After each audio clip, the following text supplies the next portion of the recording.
my god, welcome back to a brand new episode of Two Please. I'm your host, Abhin. And I'm your co-host Rohit. What was that sound? I'm just tired, Rohit. Like, it's been a while since we did our last an episode. I think we've both looked physically beaten down by just work. Yeah, I work and I have my brother's wedding next week. So, Mm. but I mean, it is a happy occasion. My face may not be the picture of joy, but it is a happy occasion. Believe me. Your brother and his wife will look back at this video in a couple of years' time and just be like, the fuck, what is this? Our happiest day of our lives. Here comes Sourpuss.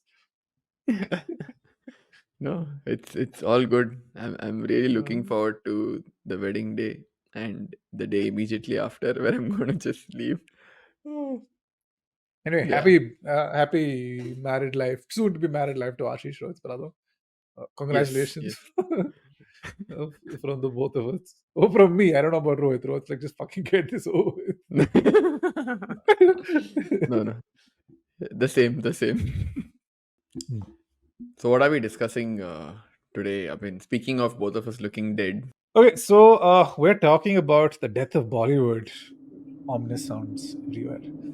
Yeah. So this idea came from Rohit, and it got a bit of like an additional push from like our listeners and viewers who I asked a couple of days ago what they wanted to listen to on the pod, and some people mentioned that the standard of Hindi films or like Bollywood films were dropping, and that Hollywood was also becoming a bit more like Bollywood. So it just seemed like the perfect topic to have a conversation around. No deep dives this week. And I don't know, I've been feeling this for a while. Admittedly, I haven't been as regular a participant in like the movie watching activity as I used to be a few years ago. But whatever movies I have seen over the last few years, and even looking at what are the kind of movies that do big numbers at the box office, they either suck, or even if uh, they don't have the sort of staying power that the movies we grew up with have, right? Maybe this is our nostalgia speaking, or sort of preferential bias, but that's not, I mean, that's something I would have suspected, but that isn't the case. Even if you look at online discourse, people largely feel the same, right? And movies have sort of lost their charm, and this has become even more pronounced post COVID.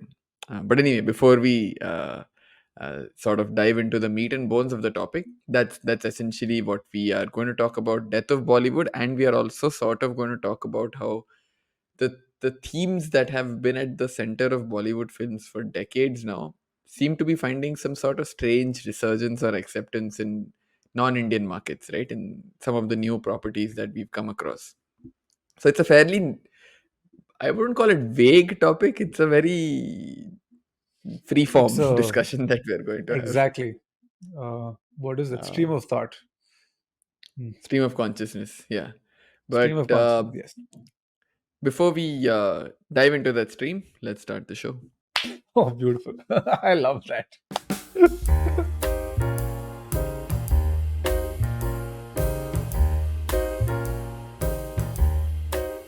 Wow. Okay, Rohit the poet. Please kick us off with this episode, please. Okay, so in the words of Mhm. the German philosopher that we have Of mentioned course. before, Friedrich Nietzsche, I'm going to paraphrase: Mm. Bollywood is dead, right? Mm. Let me uh, substantiate my statement a little bit. Like I was saying in the intro, uh, there is a prevalent feeling among the movie going crowd that the Indian film industry at large, maybe, but especially Bollywood post COVID, has failed to enchant audiences the way it used to earlier. I am consciously using the word enchant because people are still filling seats in theaters. Movies are broadly still making money. You have films crossing the 1,000 crore barrier quite regularly. You have one or two films every year doing that. But you watch a movie and then people don't talk about it for years together, right? Like, just to take an example from last year, last year the highest grossing movie was Jawan. I don't see people talking about Jawan this year, let alone a decade from now, right? where we have K3G and you have DDLJ. I'm not even just sticking with Shah Rukh Khan, right? You have Koi Mil Gaya, or even later, like Swades probably So has yeah. greater cultural impact and swaying, staying power than Jawan.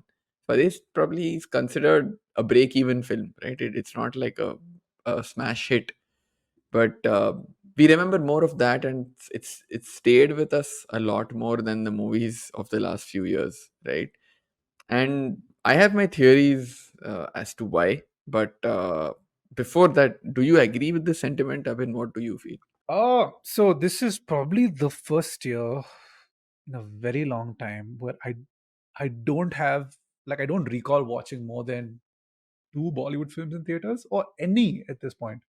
Like, I'm like, while you were like opening up the episode here, I was just thinking to myself, what Hindi movie did you watch in theaters last this year? And I'm struggling to come to terms. Maybe I feel like the last time I was in a movie theater was probably Rocky or Rani last year, but I could be wrong. And if I am, it'll come to me in like this sudden burst of enlightenment as I'm editing this episode. But I Yeah, don't for a Rocky or Rani, second. the coffee enema of movies. Hey, to be fair, I had an okay time with it. Last year, I did watch all the big releases. I watched Patan, I watched Jawan, I watched Vikram Vedha. Also was last year, was the year prior that I'm not quite sure. This year, man, it's like somebody's been ringing the death knell of Bollywood, and I have just not been paying attention. It's a corpse that has been just lying out somewhere to the side, and I've just been going out around my day.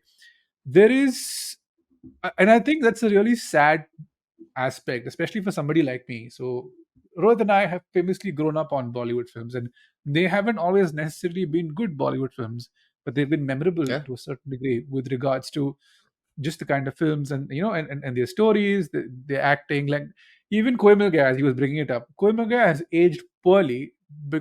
because Hrithik Roshan's acting is extremely over the top, and Jadoo has somewhat become a meme thanks to Badshah, Aditya Shetty on Instagram. Thanks because he's just like keeping that movie in holding it and like keeping it in relevance for the last decade, last couple of years. You take even the so-called cringe films. Still there's like there's something weirdly funny or like warm about watching it. Like a couple of weeks ago we sat and watched Main Prem Ki Diwani all the way through on a Sunday afternoon because we had nothing to do. That's drawing the line, but anyway. No, it's because it's like it is. I mean, it is an exercise in patience and watching Hrithik Roshan clearly inhaling some sort of The performance cocaine enema of enhancing. movies. Yeah, exactly, pretty much. Very where he says when you say take a deep breath, Hrithik Roshan kind of thinks of it as something else, and, Yeah. and He like has he the begins. 100 rupee bill folded up and ready. Yeah, deep breath. I'm ready. So it's one of the like there are those films have again not aged well, but you still there's something weirdly endearing about them, even in a funny way or a comical way. I I think think Bollywood has just a gotten. better example would be a welcome. Rewatch I it would. today. It is I not.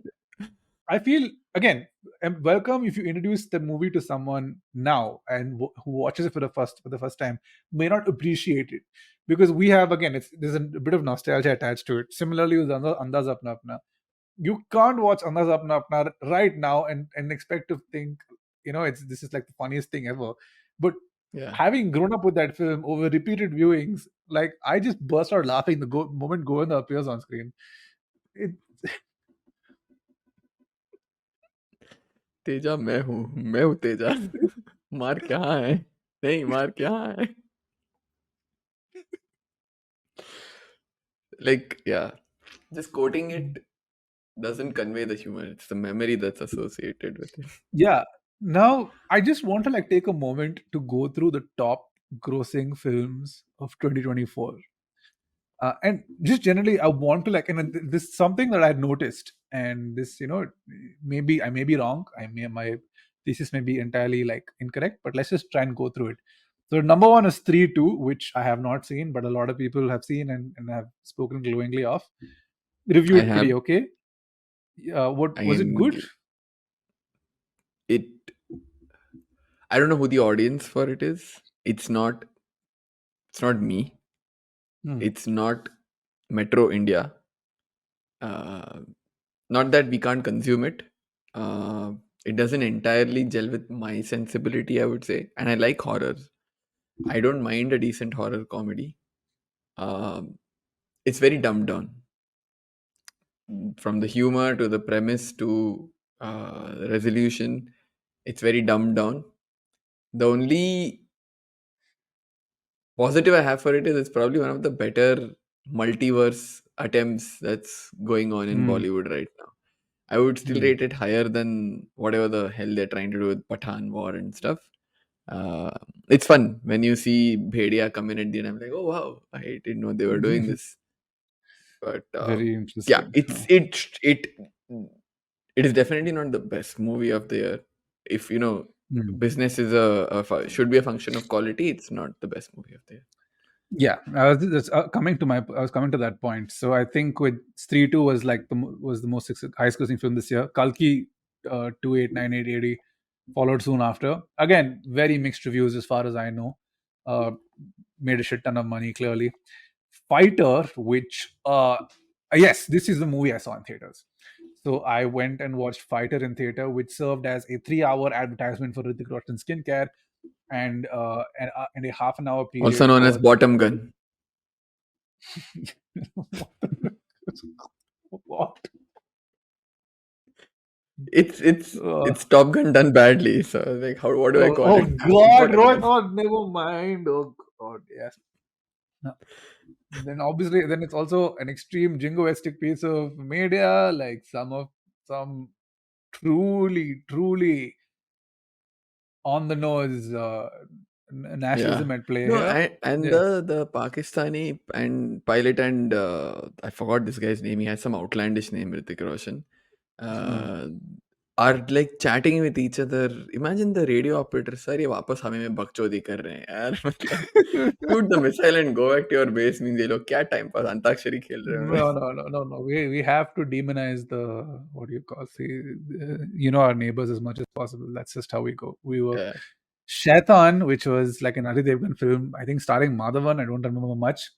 Teri Baaton mein aisa Uljha Jiya, which I tried. I bless like I tried to get through this film. I couldn't. It was just not meant for me. Kriti Sanon plays a robot, but apparently made some money. Article Also known as 370. Elon Musk's wet dream. Yeah. Like, not just Elon Musk, it's a lot more people. Yeah, yeah. Uh, there And a will lot be, of robotophiles. Yeah. of course. Article 370. I didn't even know this movie existed. Apparently, it's a Yami Gotham film. And then what? I asked my folks about this, and they said Article 370. I said, oh wait, never mind. And that's all I'll say about it. Munjia, which I saw on a Hotstar, it was like another horror comedy. Clearly, It's the part year of the for horror same comedy. universe. Oh, really? Interesting. I don't know. I Mm. know that. I'm sorry. So, okay, Munjia. Crew, which I think was a Kareena Kapoor led film. I think this did well in theaters or This like was relatively. this was the last movie I watched in theater. It was quite good. Not exactly Uh, highbrow, but it was good fun. Like I don't mind it. there was Tiger 3 also. Was Tiger 3 this year?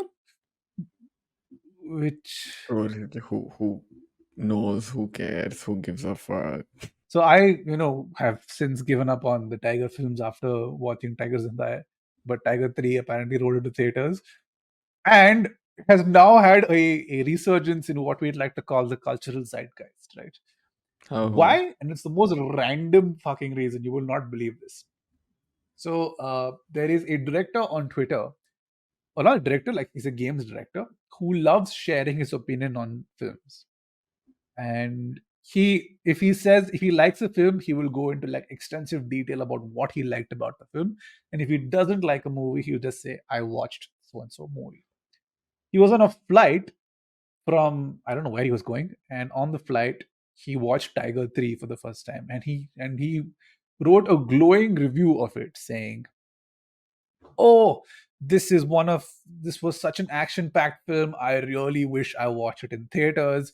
And when Pathan showed up in the film, I started clapping. I really loved Pathan when I saw it in theaters. Next time, if this movie ever gets released in movie theaters, I'm definitely going to watch it. Now, this game's director is a Japanese director. He's called Hideo Kojima, Oh, and Hideo Hideo Kojima is famous for the most convoluted but amazing game ever made, that is Metal Gear Solid. And he has another game with called Death Stranding, where you're a messenger, but also you're in some sci-fi horror film. It's a whole thing. So Kojima is a bit cuckoo, but generally has a good taste in films. Grew up in like with a lot of 80. His Snake is inspired by Snake Plissken from Escape from New York. Very clearly a cinephile. He was just like, I love this movie, and suddenly Tiger 3 is back up everywhere, and everyone's talking about it. And this, I think, plays an interesting, like what we mentioned earlier on about the Bollywoodification of Hollywood. And we've had a similar conversation regarding RRR as well, where it fucking took off in the US and everyone loved it, and all of us in India just went, "Oh, okay, yes." I cool. mean, That's every Friday for us, but okay. yeah. So, it, like, there is very clearly a scenario now where a lot of the highest grossing, and this has been happening for some time. But yeah, I will get to that the Bollywoodification of Hollywood later. But like to stay on the top 10 grossing films of this year, I don't think any of those films have been glowingly reviewed. I think they've all them at the most they've been like have had mixed reviews. Let's say if you were to say that they're about 60 to 65% on whatever Yeah, review website that they're on, where fan armies aren't going and like bombarding the reviews. I I don't for a second you know believe that I don't feel like I should have I because I haven't seen these films, I'm not missing out on anything. that is exactly the feeling, right? Even if which is another, of course, I'm busy and therefore I'm not able to watch as many movies as I could a few years earlier. But it's also the sentiment of I don't have as much FOMO. Like, cool, okay, some movie came and went. I'm pretty sure it was not great, so not missing out on much. Let's look at it both ways, right? One is what is the how is the audience receiving whatever's being put out? Is there a difference? Has there been a change in that over the years, right? And there's two things here. One, I feel post COVID, especially immediately post COVID, I would say late 2021, early 2022. Uh, there's still the sense of, hey, if I'm going to the movies, there is a certain degree of risk attached to it. So if you want me to take that risk, it has to be worth my while, right? People's expectation of what is sufficient quality to go pay money for a movie ticket increased. Not just the risk factor, but also people were indoors for so long. Maybe they just hadn't gone to theaters, right? And after say a break of 2 years, you go back, you're like, oh, I need to pay $600 for a movie. I forgot how expensive this was, right? So now you really need to make it worth my while. So there was this sort of, I feel there was a bit of a mindset change in the movie going audience. Second, I feel the death of Sushant Singh Rajput sort of just I was left a going to bring it bitter up. taste in everyone's mouth about Bollywood at large, right? A lot of how I put it, Bollywood has flirted with the darker side of things, sure, underworld and stuff like that. It's not the first time that uh, what do I say, An actor has taken his life or actor's life. Mm. yeah, not just that, undesirable elements have Mm. crept into Bollywood. But this, and because it was COVID and everyone was indoors and news channels were sort of going overdrive on their 24-hour cycle, this whole case got like scrutinized and blown up and sort of blown way out of proportion, to the point where I think everyone got saturated with it and everyone got embittered, and it sort of like hard coded itself, right? And people that just sort of lost a bit of that allure for Bollywood, I feel. And people, it's never come back. uh what that is gone, I don't think that's going to be recoverable, right? There is a bit of cynicism when people watch movies now. So that's on the audience side, I feel. From the movie production side, right? Of course, ever since Kangna Ranaut on Coffee with Karan famously sort of put it out there, right? This whole nepotism thing. It's existed for decades before, right? Salman Khan, Amir Khan, all of them are nepotistic products. Fucking the Kapoor generation, some fourth generation, they're just doing this shit, right? But the manner in which he called it out, a brought a lot of focus to it, and unfortunately for the nepotistic engine, she uh, put the spotlight on it, especially at a time when we have a spectacularly bad batch of nepotistic art talent, right? Uh, I mean, case in point, I mean, there are many of them, but the blob of silicone that identifies as Janvi Kapoor is one. Uh, then you have Ananya Pandey, who also cannot act to save her life. That joke takes To be a while. to be fair with Ananya Pandey, no, I'll disagree with you, Janvi Kapoor.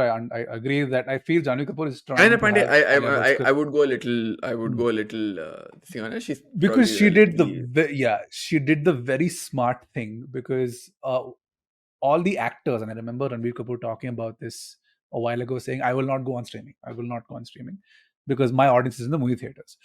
Tiger Shroff has famously said, "My audience is I play for the talis. My audience is in movie theaters." In the past, Ananya Pandey, better or worse, decided, "Fuck it.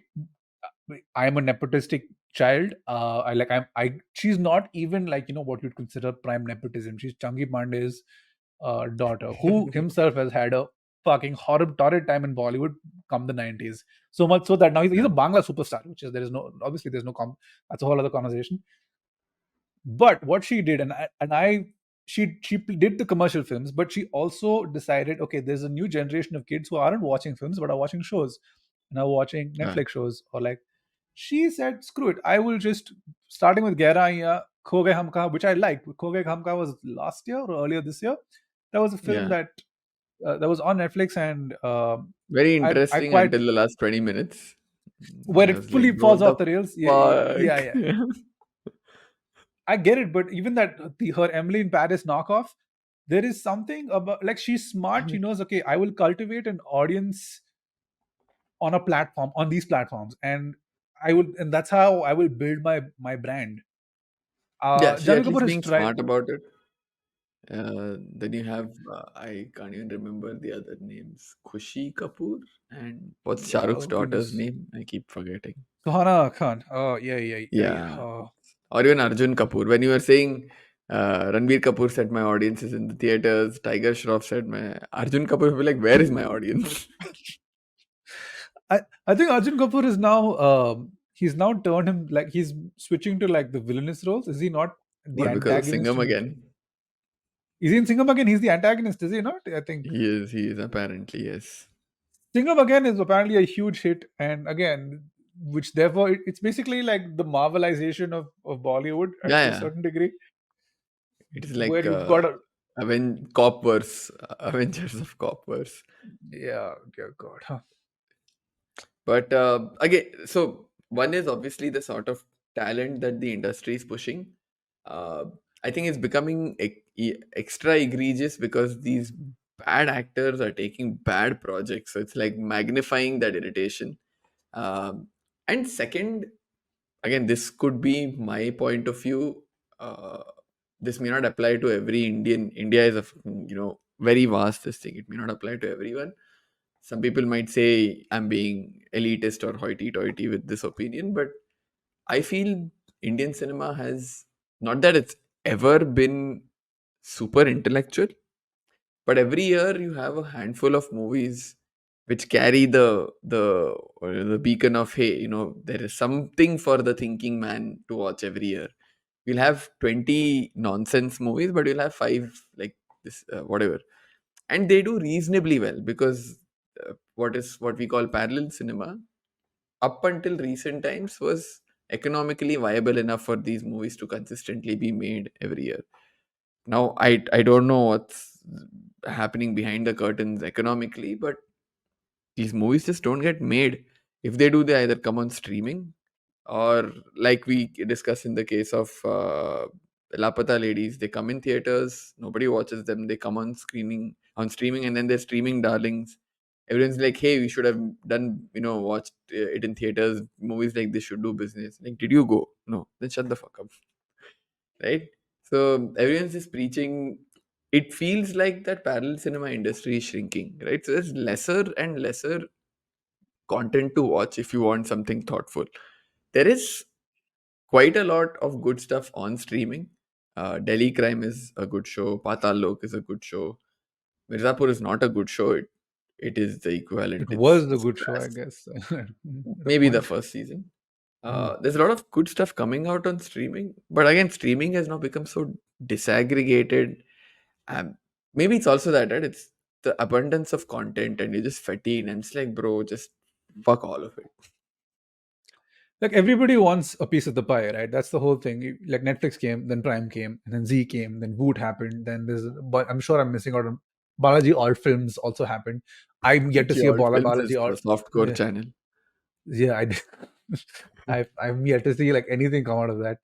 So, I mean, clearly there's an audience for it, but so much so that audiences are now just saying, okay, I'll just wait for it to show up on streaming, especially for movie screenings. I was having a conversation with a media entertainment lawyer recently, and I was like, uh, the people would go to give movies a chance in movie theaters because you wouldn't be able to watch it anywhere else for an extended period of time. Now, within 3 to 4 weeks of a movie releasing, and if it's not doing well, it's on streaming soon after. And it's not the case with just Bollywood, even Hollywood. Joker, the sequel, was famously on video on demand 3 weeks after its release. Uh, and because it got shat on by a lot of people, I liked it a lot more than people thought, but it's a whole other conversation. Uh, but just generally, the idea is that these films don't do well anywhere. Like The Substance, which released last year, a couple of months ago, which again had a movie tie-in before it even hit theaters. Like it was going to go to movie theaters, it was going to do the circuit, get itself into like all the film festivals and get itself primed for award recognition, which I think it fully deserves. If you have not seen The Substance, I I implore you, you might not, if body horror is not your thing, I please try, because it has been 10 years since I got up and clapped at the climax of a film. That was probably Whiplash, and it happened again during The Substance. The finale of The Substance is so batshit crazy. I couldn't help just be like, you know what, I fucking does. Shout out to The Substance. If you haven't seen it, please go watch it. But No, and yes, my while you were saying, it just struck me, right? So Hmm.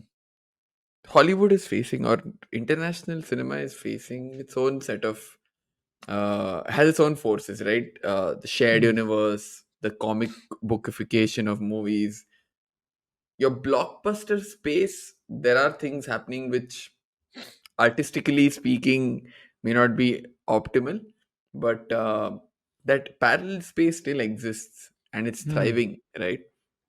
Because come award season, it's those movies that are going to get awarded. So Yeah. prestige for, award prestige still drives that section of the industry, and studios chase that because they're like, okay, we have some projects that are tent poles to make money, we have some projects that help us build more credibility or add credibility to our production house. So that equation is not skewed. In here, bloody Filmfare Animal On is nominated for best movie. I'm like, this country is dead, bro. Animal was nominated for best movie last year. Something, best movie I'm or not best surprised. actress, best anything. Was Animal this year? Or was it last year? I think it was December last year, right? I think just it was the Yeah, end of. I guess. No. I have Mm, tried to scrub the memory of. I watched. I didn't even like. I watched 20 minutes. I'm like, I cannot. As a I know. self-respecting this thing, like I have two brain cells at least, right? I cannot. I know how you feel. I edited that episode. I know what you said. Some things will never come to light. Yeah, yeah, yeah. Some of those No, and will also not. it's just I think it's mostly choice, and this is like if I were to just even talk about the substance stars Demi Moore and stars Margaret Qualley, and Demi Moore, who is possibly one of the most beautiful actresses working today, right? Even or like in the last decade or couple of decades. And Margaret Qualley, again, an extremely beautiful woman, very talented, nepo kid, clearly a nepo kid, daughter of Andy McDowell, is in a project which deals with body horror, and so much so that audiences that are completely out of the film loop, these are like, what is that Demi Moore movie where she's taking something called the substance or whatever, like what is that about, and curiosity peaks, and when you go and watch these actors take those big swings, it brings more of an audience into movie theaters. I think the Substance was doing really well in movie circuits before it went on to movie, and now it's we all can watch it. But that is missing in Bollywood. Like even the actresses, the so-called like, slightly older actresses, are not taking swings. Stree 2, I guess, is Yeah. possible. I mean, I wouldn't call it a swing. It's not a Shraddha Kapoor. Mm. It's a sequel, but nobody is It's a taking very a mediocre like movie. yeah like a taboo topic, flipping it on its head, and having a lead actor back the film, like somebody with with some sort of big fan following. I really thought SRK would go down this direction after Fan, because Fan was a film that just felt weird. It like if you were to draw a line through Shah Rukh Khan's filmography, Fan is the one that sticks out where you're just like, what are you trying to do? I think you were at a point in your career where you were like trying to like do different things, and I appreciate you for it. Historically, that has never been the case. I don't like, again, every actor once every 2 3 years used to do that, right? They would try something very different. uh, Hrithik Like take tried, Amitabh I would Bachchan. say, Guzarish, or take Amitabh Bachchan. Pa is like a classic case, bro. What a like out of left field film, right? Great movie. Like I was saying, Hrithik with Guzarish, Shahrukh with Swades. Swades also is not like super left field, but it is not exactly what you have done, right? Or even Yeah, Chak not at De, the where time. he Just is at the protagonist, yeah. but he's not the protagonist, right? It's about the team. So some big swings, right? Now it's like what he's doing Jawan, Pathan. He's realized, hey, fuck this. If I want to cash in, I need to do this dumb shit because people, the general populace is dumb, right? And that is the other point I forgot to bring up, right? Um, I think the education system is failing globally, not just India. It's a reason why Trump got elected again in the US. I mean, that's not the entire reason. Democrats shat the bed on how you need to message to people. Yeah. Uh, but 2 seconds of common sense and high school education should tell you that guy is a charlatan. It's the reason why we have the government we have here. I'm not going to get us cancelled or killed or whatever, lynched. But it is what it is. Uh, but I feel people progressively are becoming stupider, or it's like more lowest common denominator sort of expectations or uh, things that they like. Uh, Everything is very like base desire level. I don't know if I'm articulating it well, right? It's like No, you're broad no. I based know what you. emotion, broad based humor. It's shallow. And I guess where is the nuance? Everything is shallow. Yes. Yeah, everything's super shallow. Like, which is why none of it has staying power, right? It's like, yeah, whatever. Which is why you don't feel FOMO. You're like, yeah, whatever. That's exact. Like in a nutshell, if I had to say what my feeling about Bollywood in the last 5 6 years, I'm like, yeah, whatever. And as somebody else, I think Nikhil, who listens to the pod, who's edited the pod a couple of times, especially our audios, um, he mentioned that there's been like a death of slapstick comedies, like good slapstick comedies. I know Bhool Bhulaiya 3 is probably the biggest. Is another film we forgot to mention. One of the highest grossing films of this year. It was its prequel was also one of the highest grossing films of 2021. I guess it's the only film, and I will just not engage with Karthik Aryan in cinema. I saw Luka Chupi in theaters, and I think that was the end for me. So Hey, it's the just few non-nepos we have left. I'm not saying that's why you should watch his films, but yeah. I definitely like. I mean, props to you, dude. You built a career of like just sheer talent, and essentially at the start was that one monologue that really launched you into fame, and you I mean, I'm so fucking happy for the guy that it didn't become like it for a point. It was going to just become his calling card where he just narrates long-winded monologues. But he definitely had just more staying power than that, and clearly there's an audience for him. I'm just not his audience, and I think that's okay. yeah. No, I think on your point of the death of slapstick comedy in Bollywood, as I am today, I am not super sad about it. Hmm. If you had asked me this question 10, 12 years ago, I was a voracious consumer of those kind of films, like you mentioned. Like Welcome is classic case in point, right? Um, So what happened was, Puram hadn't watched Welcome, and sometime a few months ago, I had a similar like your friend. I was like, "Wait, what? You haven't watched Welcome?" And I was going off of memory, right? I was like, "Shit, Welcome is like Citizen Kane of Bollywood slapstick, right?" I was like, "I have to show it to her." Whatever. Take that analogy with uh, whatever amount of salt you want. Citizen Kane. Anyways, so I start playing the movie, and the first half an hour, 40 minutes, Poonam is stone faced, right? She's looking at me like, what are we doing here? I'm like, no, it gets funny. It gets funny. Trust me. Just wait for it.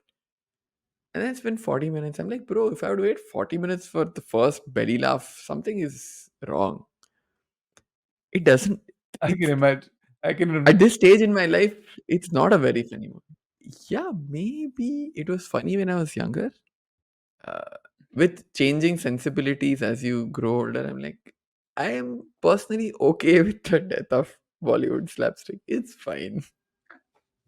Fair enough. I think it's just one of those. I guess I have like a feel. There are some stupid films like I watched Bhagam Bhag. We watched Chup Ke recently, and with a group of people who hadn't seen it before, the whole Raspal Yadav getting beaten up in that household just is a little more cruel now than it was funny back in the day. It was, I guess, the older we've gotten, that kind of cinema has it's not aged particularly well. Is how I best put it.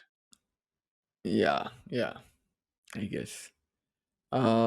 But yeah, I mean, we could keep talking about the death of Bollywood on end, right? But um, I think broadly we've covered the reasons why we feel. Now, coming to the resurgence of a lot of these themes in, let's call it non-Indian media, right? I don't want to just pigeonhole ourselves saying Hollywood, uh, but like you'd mentioned, the most obvious example or the largest scale example of this was 6 years ago with Crazy Rich Asians, where I wouldn't call it as much as an Indian a Bollywood theme. It's a I'm very going to stop Asian you theme, there. right? I want to stop you there because I Okay. mentioned this to you on a walk. So, guys, we need some context. So, I haven't brought this up Oh, on the okay. podcast. Rohit and I go on walks with Maxi, their dog, and of course Poonam, and we have conversations there.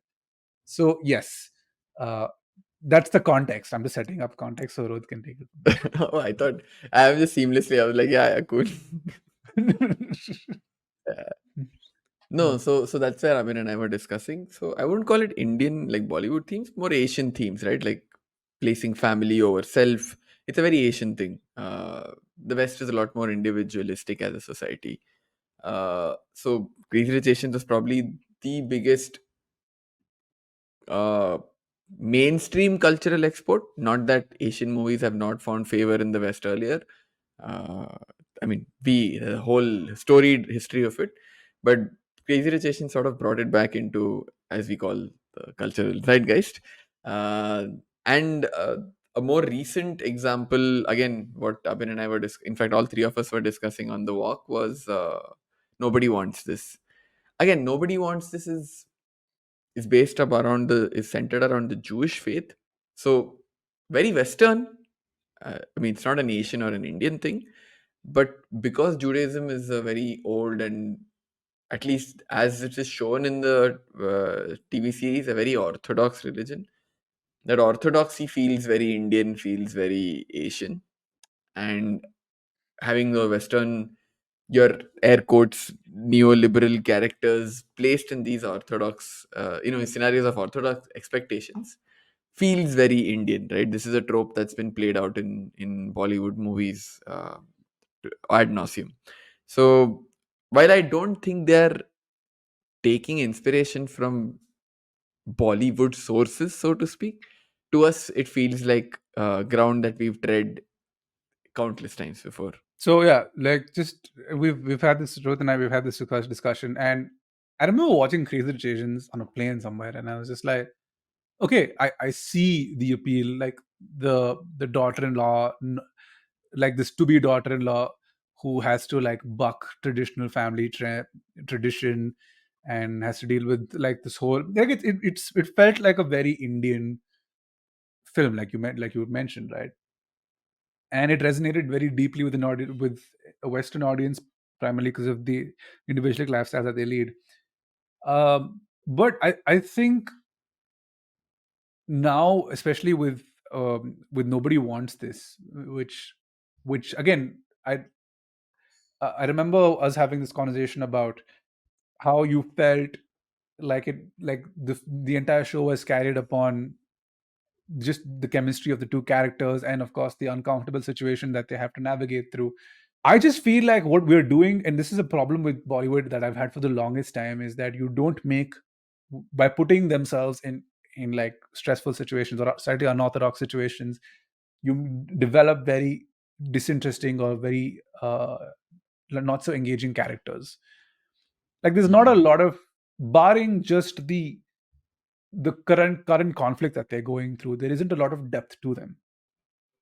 Mm. And with Nobody Wants This, it was recommended to me by a bunch of people who said, go watch it, it's great. And I was like, okay, cool. It's got Kristen Bell, who I love, and it's got Adam Brody, who I also love, Seth forever. But it's just, as I got through the first and the second episode, and I think it's bad for a show, and the show is clearly doing well, has been greenlit for a second season. I think it's bad for a show when, for me personally, when I start to look at the supporting cast, that is in this case the brother and her sister, and just think to myself, you know what, I want to see a show about that. Because there is, Mm. like, and I feel with season two we might explore that dynamic a little bit, because it's friendly, but there's that little bit of, okay, could it be more? Like, is there something here? Because he's a married man with a child who's clearly in love with his wife, but seems very oblivious. Uh, the sister is a train wreck of emotions who's just bundled herself up and is like just, you know, just not doesn't let anybody close. I was like, okay, those are interesting characters, and I want to see that. As But I know that I'm not the main demographic here. That's what I like. I The idea is I am not someone who those kind of shows cater to, because I have grown up on, like, I would say, similar material that's been done better, if that makes any sense. I agree, but I think with Mm. this show, what I felt, I don't know if that's the reason it worked. It's my interpretation, but it seems to accommodate the female gaze a lot more. Um, I don't know if it's written by Mm. a woman or directed by a woman or whatever. It is. The showrunner is a woman. I don't know that. Yeah, which makes sense, right? It looks at it from a very female gaze, which I guess is a nice change of pace. At least that's how I sort of reacted to it, right? Like I told you on the walk as well. The setting and the situation is not new to us at all. What's worked is the chemistry, the dialogue, and just their rapport, how they sort of run off each other, right? In fact, if you sort of put the setting and the sequence of events under scrutiny in like what 6 episodes worth, which is like 6-7 months of them being together, she decides to convert, right? I'm like, bro, people take longer to decide which car they want to buy, right? What the fuck? So it doesn't hold well to logical scrutiny beyond a certain extent, yes. But at least I didn't like go into that show seeking depth, right? I'm Yeah, like, fine, okay, I I'm enjoying it. logical scrutiny has never been something I look for in films, because dude, come on. Like, I am fully attempting to be a part of this make believe scenario where these characters are supposedly real and they're not actors. You engage. It's like you suspend your disbelief, right? That's never been and sometimes shows make choices, things make choices that are not consistent, but it's okay. I forgive a lot of them. Yes, and you're right. It does accommodate the female gaze a lot better than most shows do. I think the conflict with her in that moment where she's really about to make that decision, and kind of what happens in the climax of the show, I found very poignant in a way. I felt, okay, there was a moment there. But leading up to it, to a point where I was just like, you guys are boring me. You're cute. I love you for it. And I really, want you guys to get together. But the emotional investment that I would have with somebody like is just not there. And maybe it's just me in my current form, or me who has watched a shit ton of like similar storylines where the characters go through unorthodox situations. I don't quite know. It has been a strange year, so I didn't connect with the characters as much. Even with Crazy Rich Asians, I think there more so I felt, because of Asian cultures and kind of like following each other to a certain degree, the way like families are brought up, there is an insistence on, on the matriarchs, especially in India, where we all grew up very like a mother's word is gospel. So it's if you ask my mom, she will not say that, she won't 100%, but that's a whole other conversation. So Yeah. it felt a little more, maybe I connected it to a little more with that because of how Asian parenting is. This I see it, it's like, okay, I see similarities, but I wouldn't say, okay, that's something that I could connect with. No, if I were to put it very bluntly, when I watch Nobody Wants This, in the context of the where we're saying them putting themselves in, I'm going to call it Asian situations, Mhm. I've just been like, hey, white people, this is our deal. Don't like this is stay off.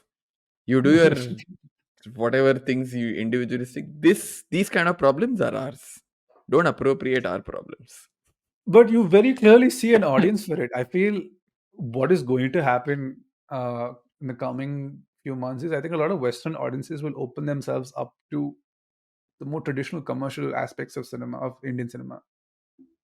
Um, we will Why are see you like a saying lot that? of, why I say it, because I just like, if you just pay attention to the reactors on YouTube, it's always a good indicator. Like, watch what other people are watching and how they're reacting. So there's a whole industry of content creators on YouTube who just sit and watch movies.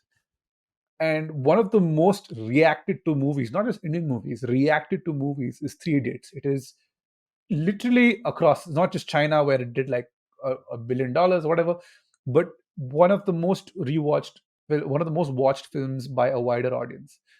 Um, there are several like big commercial properties that are now becoming, that the West is opening up to, because maybe they're bored of watching the same old thing, the Yeah, I individualistic guess. lifestyles play out over and again.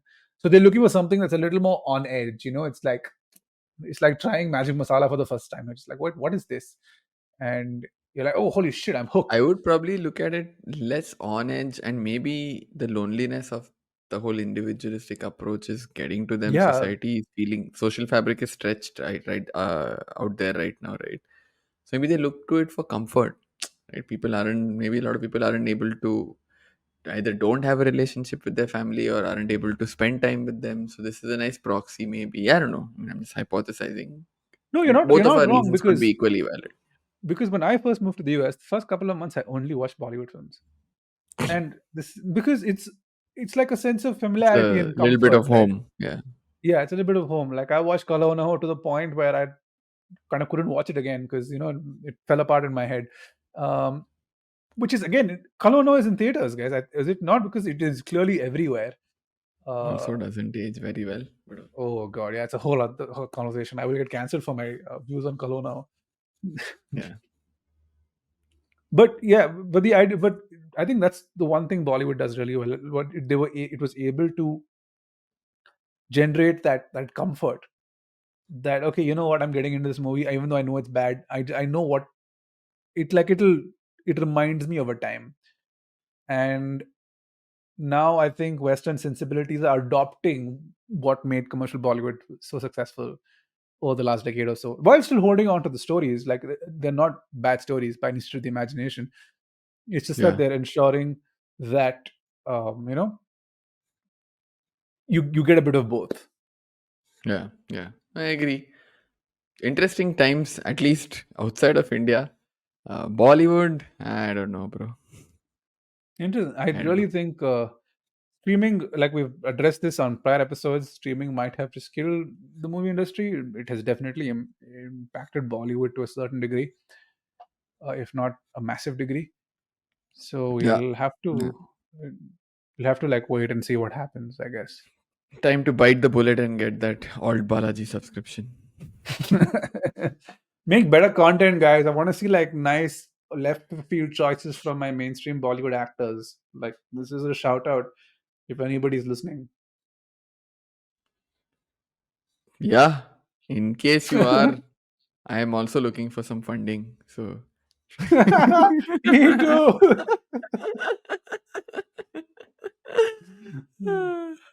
Get in touch. Our Anyways. email address is in the about section.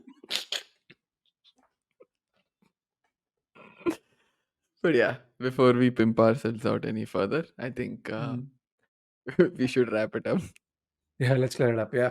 Short episode this week, but good fun. You will not see a lot of like B roll on this week's episode because I'm traveling. So it's just going to be out. It's going to be an extremely fun, engaging conversation, which we've had. So thanks Yes. for joining us. We'll be back next week. Bit of a deep dive. 6 degrees of Gone Girl will be back. I miss it a lot. Yes. Take care. We'll see you Take soon. care. Bye bye.